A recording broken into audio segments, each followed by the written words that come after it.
কবিতাৰ শিৰোনাম যৌৱনৰ বাঁহ। উতলা যৌৱনৰ বাঁহ লাগি হিয়া মন বলিয়া চায়। কিনো আবেগৰ অনুভূতি মৰম নিজৰা হৈ জীৱনৰ প্ৰতিটো বেলা মধুৰ মধুৰ ভাল লগা। প্ৰতিটো ক্ষণে দি যায় প্ৰেৰণা অনাগত দিনৰ কথা। দিন আহে আহি গুচি যায় মনৰ আশাবোৰ সজীৱ কৰি থৈ।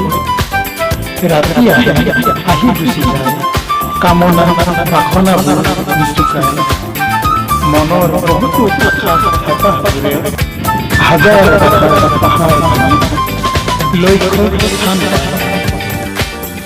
কৰ্ম দক্ষতাৰ ধন্যবাদ।